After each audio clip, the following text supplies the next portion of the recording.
Hey y'all, Jamie here, back with another episode of Milk, Honey, and Mayhem. Thank you to everyone who has subscribed, sent me suggestions on future videos, and donated funds to help me keep on digging through our history. I'm thrilled that so many of you are enjoying the channel, and I want you to know that I appreciate every single view, comment, and like.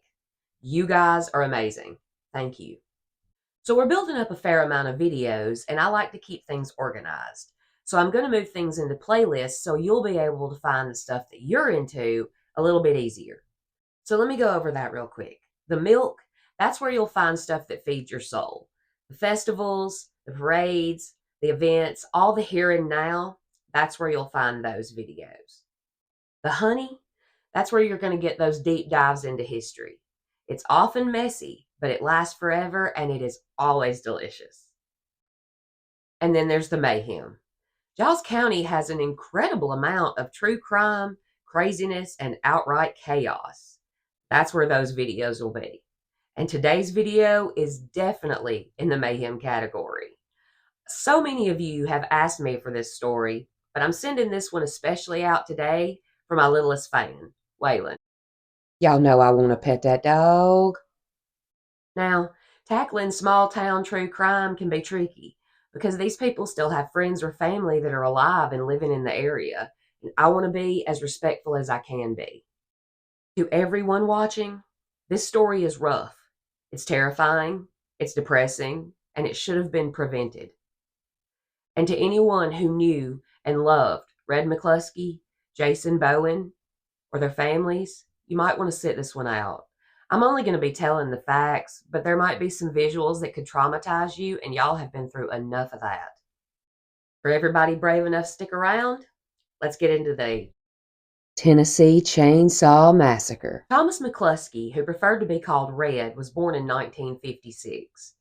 Now, his childhood was fairly normal, but his classmates would recall that he was pretty much a loner. He never played tag or Red Rover with the other kids. He spent his recess off to the side by himself, staring off into nothing. As he entered his 20s, Red began spending his time down at the pool hall in town. Now, it's important to note that Red was a man of his word. If he borrowed $5 from you and said he would pay you back on Friday, come hell or high water, you got your money on Friday. Now, on some days, Red was just fine, and on some days, he'd just soon spit on you as look at you. But all the time he was around, people kept their heads on a swivel. They had to, because he was unpredictable. You just never knew what he was going to do. He could turn violent real quick. One time he walked into the Dewdrop Inn and started threatening everybody. The patrons ended up beating the snot out of him and leaving him in the parking lot unconscious. Even though his reputation was well known around town, the cops just couldn't do much. In 1978, he was arrested and charged with the purchase of illegal ammunition, but the case was dismissed. And then again in 1984, he was arrested and charged with owning an illegal shotgun, but they just confiscated the weapon, dismissed the charges, and sent him on his way. Known around town as the Boogeyman, most days he just wandered aimlessly around town, arguing with himself and staring into people's cars and generally making everybody uncomfortable. But other days, he was just right as rain. He got him a job down at Pulaski Lumber Company and had him a little house over on 5th Street. Now, his sister Helen lived nearby with her husband, Bo, and their 2 sons, Jason and Bobby.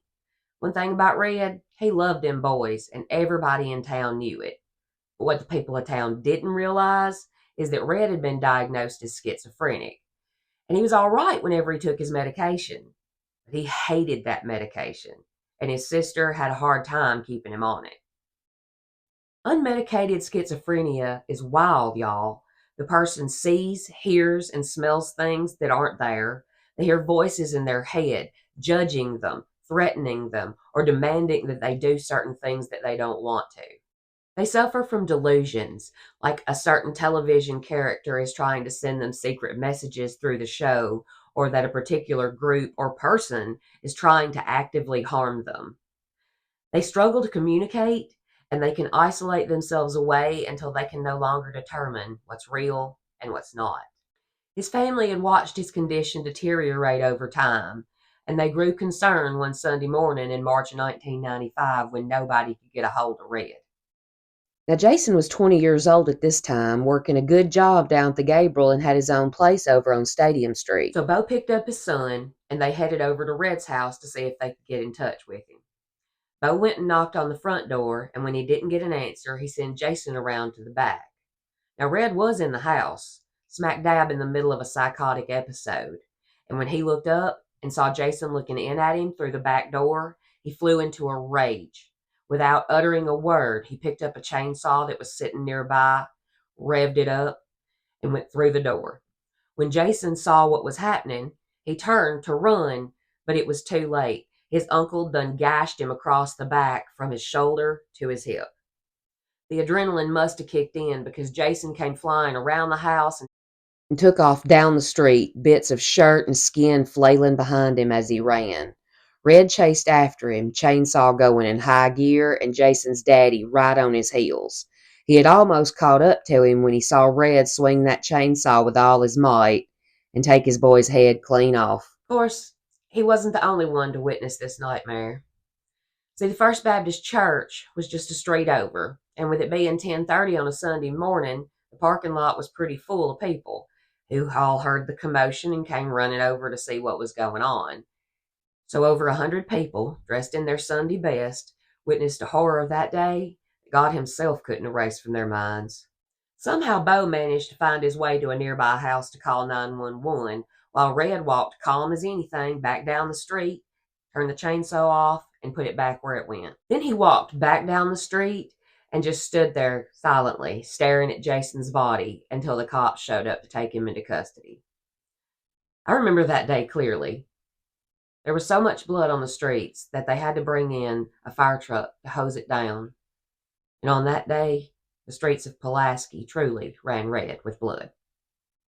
At first, Red refused to cooperate with the police, believing that if he didn't talk, it would all just go away. But this one wasn't going away. And when the judge told Red that if he confessed, he'd never have to take that medicine again for the rest of his life, he changed his tune and admitted that he had taken Jason Bowen's life over a debt of $5 that he hadn't paid back. Of course, Jason's mama was devastated, but she wasn't surprised. She'd witnessed the decline of her brother's mental health, and for years she had begged anyone to do something. But they couldn't. Their hands were tied. Until he physically harmed himself or someone else, there was nothing they could do. But I am certain that she never imagined that it would be the loss of her own son that would be the catalyst needed for someone to do something. In the late 1800s, you could be institutionalized for the most ridiculous reasons. Laziness, jealousy, asthma, being superstitious, falling off of a horse, or being kicked in the head by one, and heaven forbid if a woman read too many novels, she could be locked away for that alone. But you fast forward 100 years, and it takes a literal unaliving for someone to be able to take action. Jason was buried at Maplewood Cemetery, and Red's lawyer sent him in for an evaluation to see if he was competent to stand trial. It didn't take no time for them to decide that he was in fact not competent of anything. In 1996, he was declared not guilty by reason of insanity and sent to the Middle Tennessee Mental Health Institute, never to see the light of day or the neon glow of a pool room ever again. And that's where he passed away on June 18th of 2010 at just 55 years old. And that's the tale of Thomas Red McCluskey. Yes, it's terrifying, and it would fit perfectly in the middle of a Rob Zombie horror flick, but it's also just sad. 2 minutes that destroyed one family and devastated an entire town, and all of it could have been prevented. Mental health struggles are real, and things have only gotten worse in the 30 years since this occurred. I don't know the solution, but I do know that it starts with all of us having more compassion, empathy, and understanding for each other.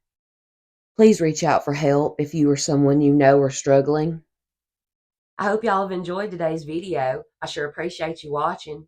As always, make sure you're subscribed. Ring that little bell down there to get notified when I drop another video. And smash that like button for me, guys. If anybody wants to buy me a coffee, my Cashapp, Venmo, and PayPal are down there in the description. So until next time, y'all be good. And be good to each other now, you hear?